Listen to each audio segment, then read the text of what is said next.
we got a first offer that we actually have an offers page for. Also, I don't know why my Scenes Not Tragedies is censored in this iTunes, because in my other iTunes on my Mac it's not censored. I don't understand why that's happening. But here we go. Researcher Dios or Researcher Trainer Dios. The last one we read from them was here we go, 2041. Is it 2041? Just double checking. Yeah, 2041. Which is the children's playground spin thing that, you know, makes you visually see different things, and most of it indicates it's indicating you can see who's a pedophile.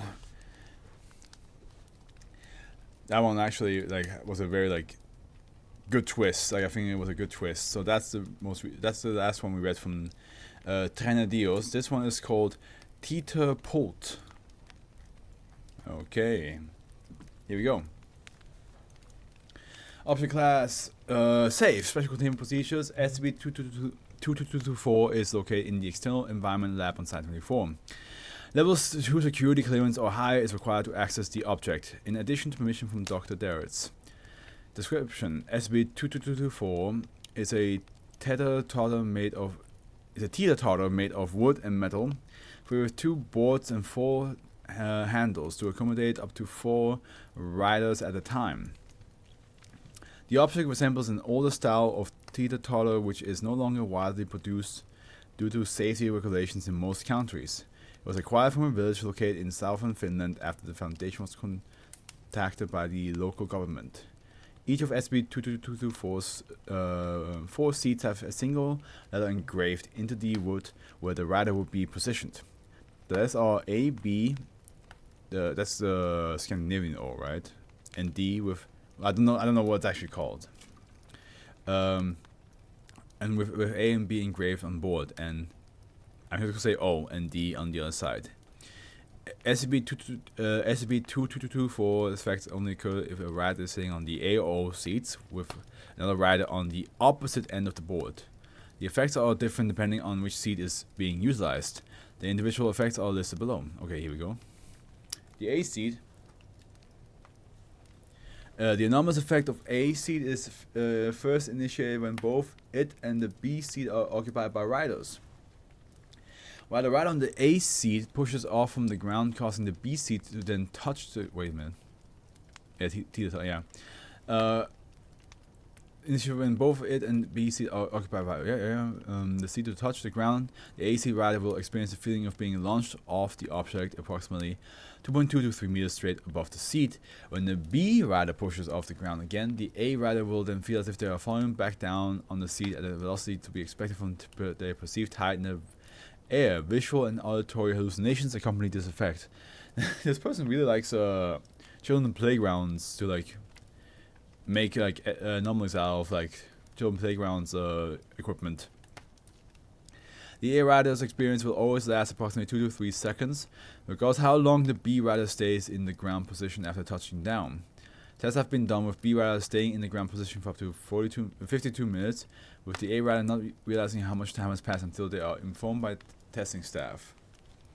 The effect is broken as soon as the B rider leaves the seat, even if another person holds down the B end of their board first and takes the vacated seat. It can also be broken by removing the A rider from the seat, usually by tether, before they reach the ground position again. A riders who have the effect broken for them do not experience any anomalous feelings or hallucinations, or possibly forget them immediately. Testing has not yet yielded any other notable results for the A seat. O seat. The anomalous effect of the O seat is initiated in a similar manner as the A seats, with rider occupying both the O and D seats instead. It does differ in that the D rider must stay in the ground position for longer than 1.2 seconds after the O rider reaches the apex. The effect will not occur if D rider's seat does not touch the ground at all, or the D rider immediately pushes off the ground again once the seat touches it. Unlike the A seat, riders on the O seat can have experiences that vary greatly in perceived time and velocity, depending how long the D rider stays in the ground position. Due to the perceived time of the experience for riders of the O seat, their facial expression will usually change rapidly while using SCP-22224, which often results in facial muscle tearing. Riders will often lose consciousness upon returning to the ground position, but only if the D rider maintained the ground position for longer than 20 seconds before pushing off the ground. That makes sense. It's just like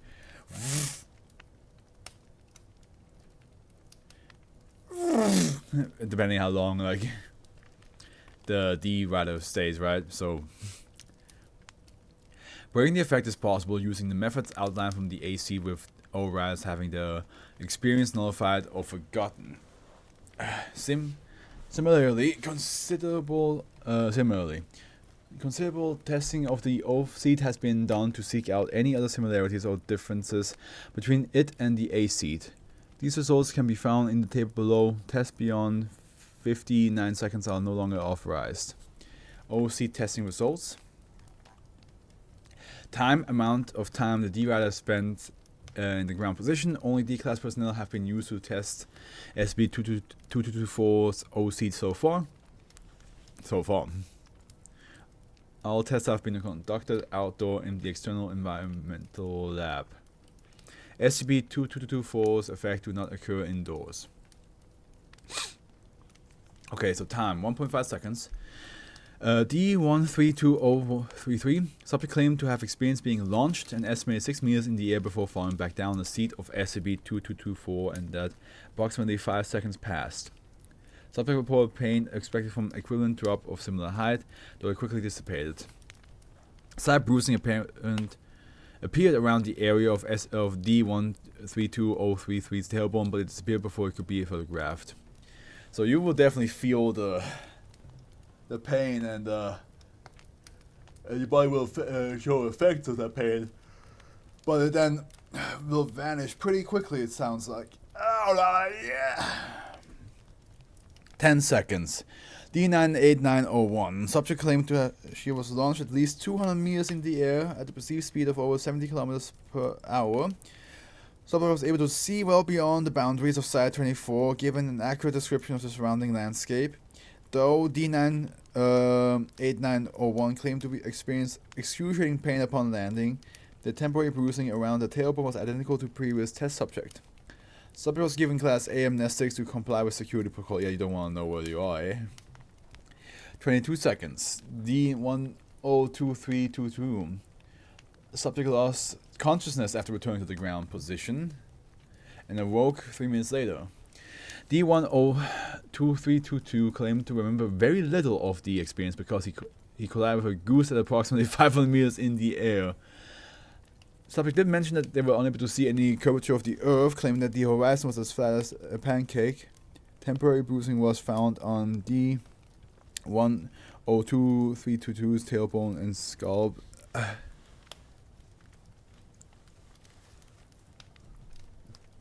Scalp near the left temple. I shall look and listen. No problem. Thank you. Like I said, it is a long one today, so I fully understand the look.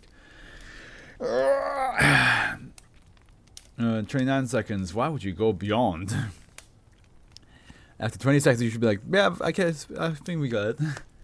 D89734. Subject began screaming upon reaching the ground position. Once testing staff were able to calm D89734 down. He claimed to have died when the seat hit the ground. Subject was unable to make a coherent statement about his perceived height or velocity and spoke only in sentences fragments about large shapes in the clouds.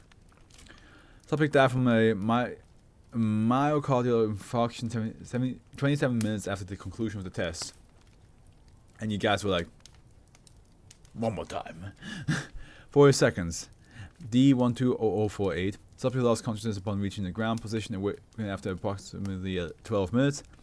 After regaining consciousness, subject went into a shock and was sedated. D120048 awoke 15 hours later and was able to answer questions fielded to him by Dr. Darretts. Please see interview 1 for a transcript of that interview. It's going to be a wild interview. I want someone to fucking massage my head. I need it. Head massage is my weakness and I just want somebody to do it. 52 seconds. D119786 subject lost consciousness upon reaching the ground position and did not regain consciousness until 34 hours later. While still comatose, subject began developing frostbite on his extremities. Once awake, D119786 was unable to speak but was capable of written communication until the frostbite prevented use of his fingers. Subject's internal organs began shutting down 3 hours after regaining consciousness and died within the following hour. Please see Statement 1 for the transcript of D119786 written account. And then 61 seconds. D87474. Subject lost consciousness before reaching the ground position, which caused him to fall down from his seat into the ground. Subject could not be revived and expired within 6 minutes of hitting the ground. D87474 bodies disintegrated after 14 minutes, leaving only a small amount of carbon dust. You fucking sent him to the sun, didn't you?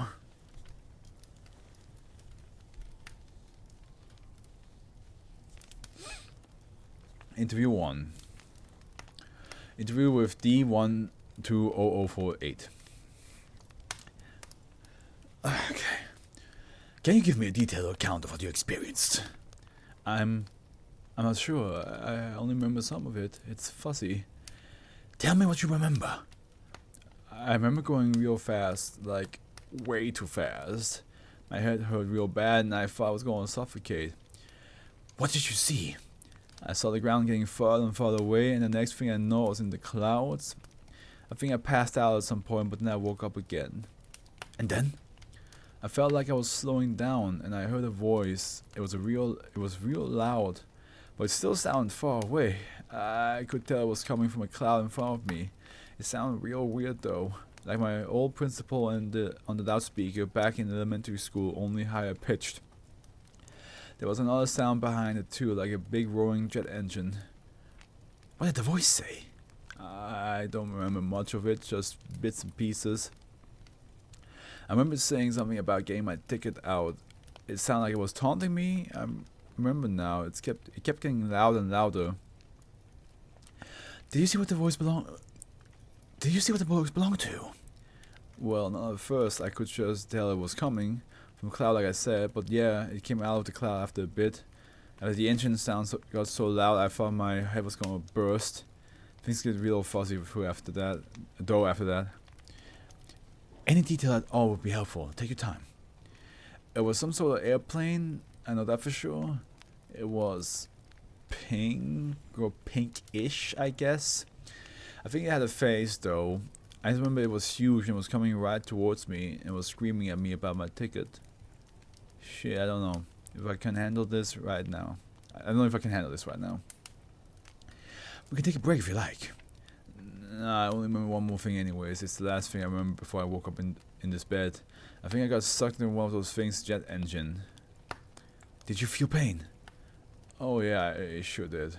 But it was only for a second and then things went black. Pretty sure the pink bastard ate me. Ate you? What makes you say that?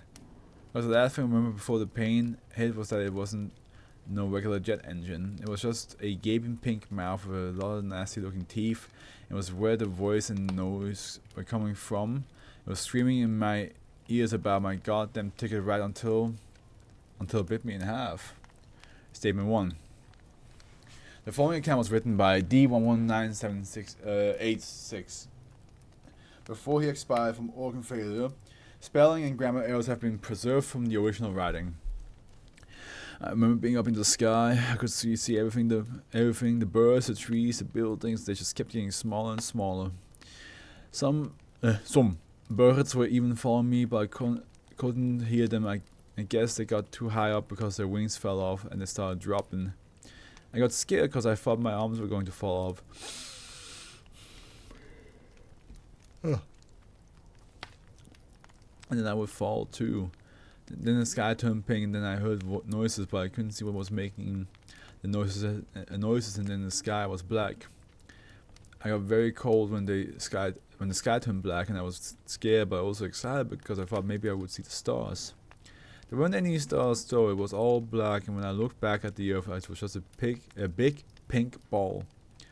Then it got small, and then it was gone. I was so cold that it hurt. I thought I was going to die, but then I looked down. I think it was down. And I saw something below me. It was a big black sign that said Cabbage Co. on it. I saw it falling down towards the sign, and it had one of those little letter R's in the circle on it. The sign was so big that I fell right through that circle, and that when I woke up here, I don't remember anything else. I have to stop. The Foundation has been unable to locate any records of the Cabbage Company. It is possible that D119786 misspelled or misremembered the name, but additional testing will be required to confirm that. Dr. Darritz. Oh fuck. Itchy. I hate when it's itchy. Ooh. Getting sent into the fucking orbit, man.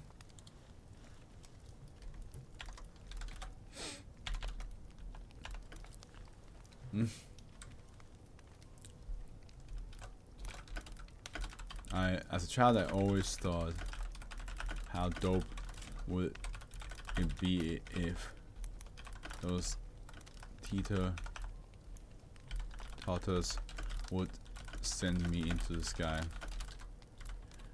Well, I guess these D classes are living my dream and their nightmare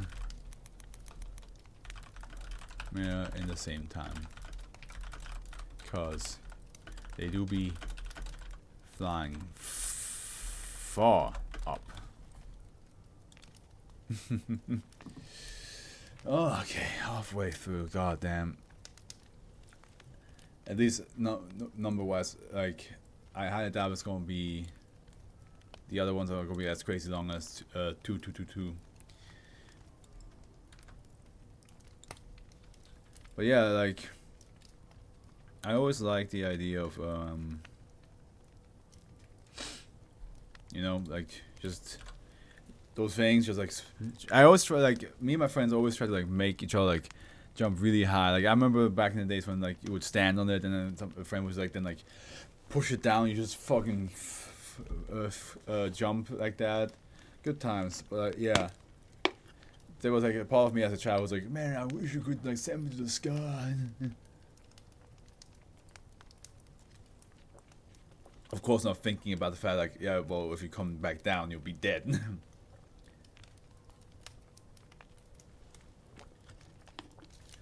But I wonder if all the times that the D class said like, oh yeah, when I died, was not because they came back down from great heights, but because whatever they witnessed up there actually killed them first, you know?